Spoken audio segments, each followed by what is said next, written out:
रहे थे कि 21 दिसंबर को वर्ल्ड मेडिटेशन डे के रूप में यूएन ने नियुक्त किया।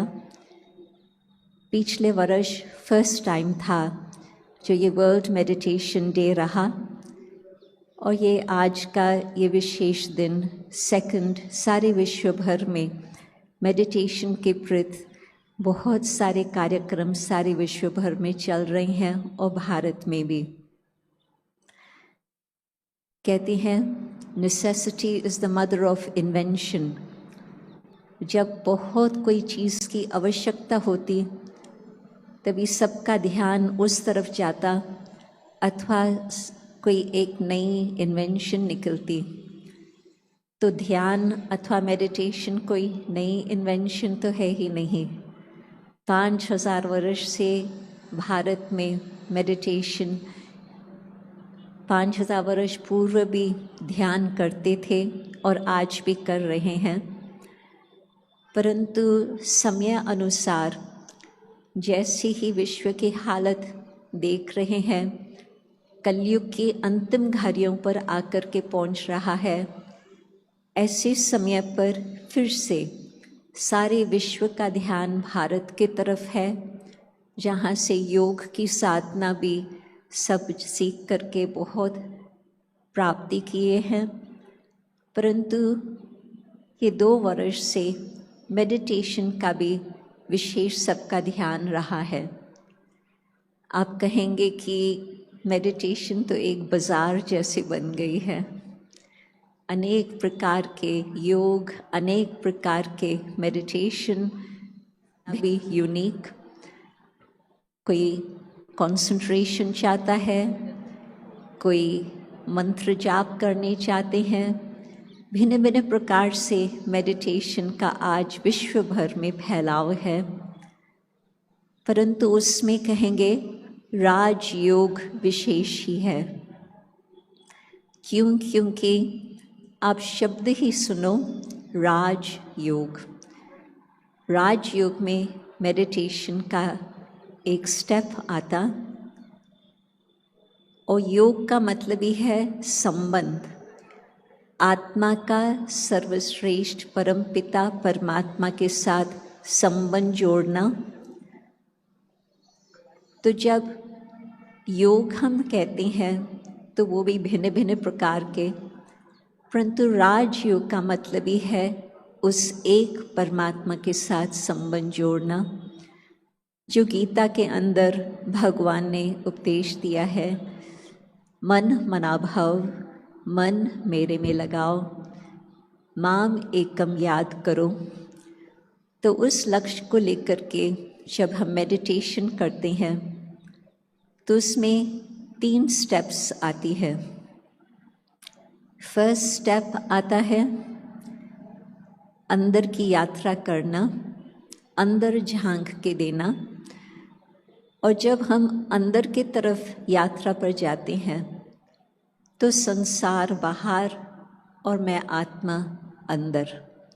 जैसे आपने सुना है प्रकृति के बीच में चमकता अजब सितारा, ये शब्द हम सुनते आए हैं, परंतु जब परमात्मा हमें आत्मा की सही पहचान देते हैं तो उसका हमें अनुभव होता कि मैं आत्मा ज्योति स्वरूप किस तरह से इस तन का मालिक हूँ।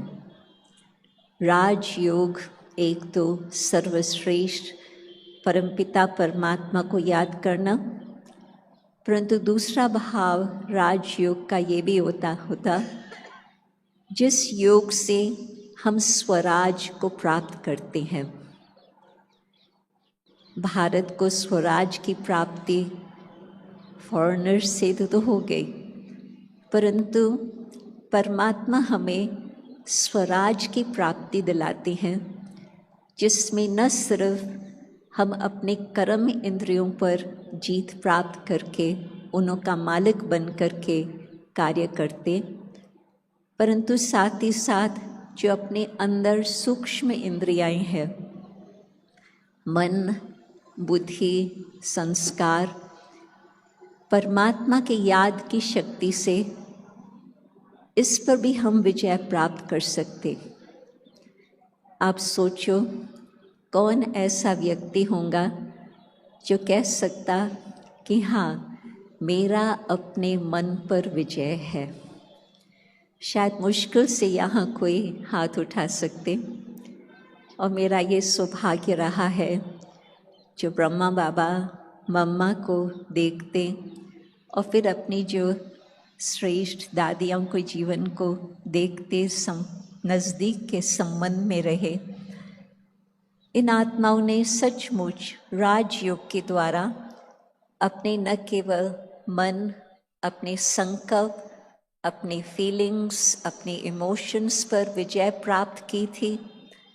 अपनी बुद्धि को परमात्मा की याद के द्वारा इतना श्रेष्ठ बनाया कि उनकी बुद्धि बिल्कुल क्लीन और क्लियर रही, जिससे परमात्मा के जो इशारे आते थे उसको समझ करके अपने जीवन में धारण करके हमें भी राह दिखाते थे।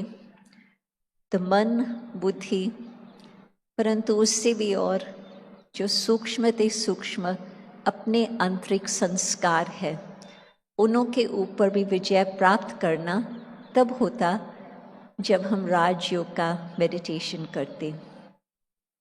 आप सोचो कि एक छोटी सी आदत होती, कितना समय लगता उसको जीतने में। एक बारी कोशिश करते, 2 बारी कोशिश करके, 3 बारी कोशिश करते, फिर तो थक जाते, कहते हैं कि ये संभव ही नहीं है। ये जो हमारे संस्कार है शायद आदि से है और अंत तक यही चलेंगे, परंतु नहीं। परमात्मा की याद की शक्ति से संस्कारों का भी परिवर्तन होता। अपनी दीदी भारती बता रही थे कि जैसे हम ऊपर से इस सृष्टि मंच पर आए थे खेल में अपना यूनिक पार्ट बजाने, उस समय हमारे कौन से संस्कार थे? उस समय संस्कार थे देव समान। कितने श्रेष्ठ, कितने शुद्ध, बिल्कुल सतोगुणी। सृष्टि भी सतोगुणी, प्रकृति भी सतोगुणी, आत्मा भी सतोगुणी। तो उसी समय को हम याद करते हैं। भारत सोने की चिड़िया थी, बिल्कुल स्वर्ग था इसी धरा पे। स्वर्ग कोई ऊपर है या नहीं, किसने देखा, परंतु इस सृष्टि पर ही स्वर्ग परमात्मा जो रचते हैं उसमें हम आत्माएं ही थे। क्यों?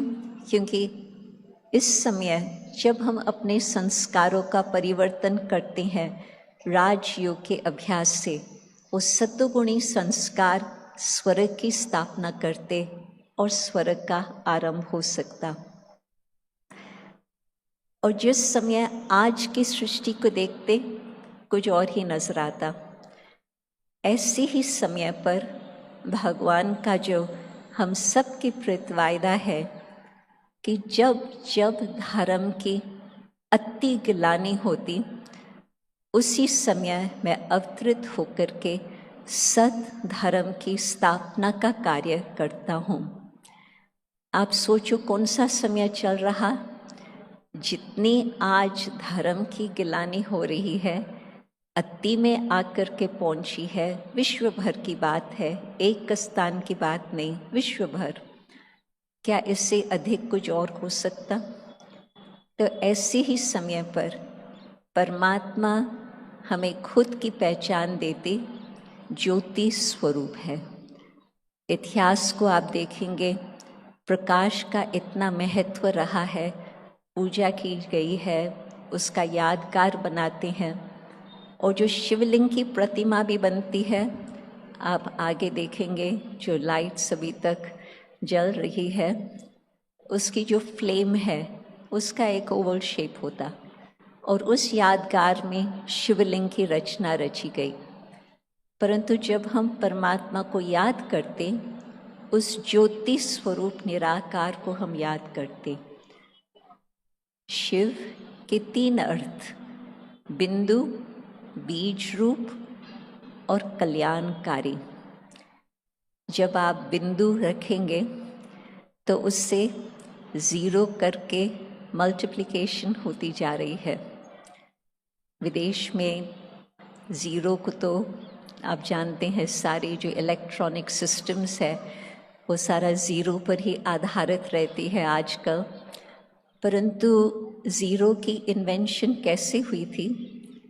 लंदन में साइंस म्यूज़ियम में कुछ समय पहले जब भारत का फेस्टिवल था, उसमें उन्होंने एक बहुत सुंदर बात, बिल्कुल एक बड़ा बोर्ड बना करके रखा था।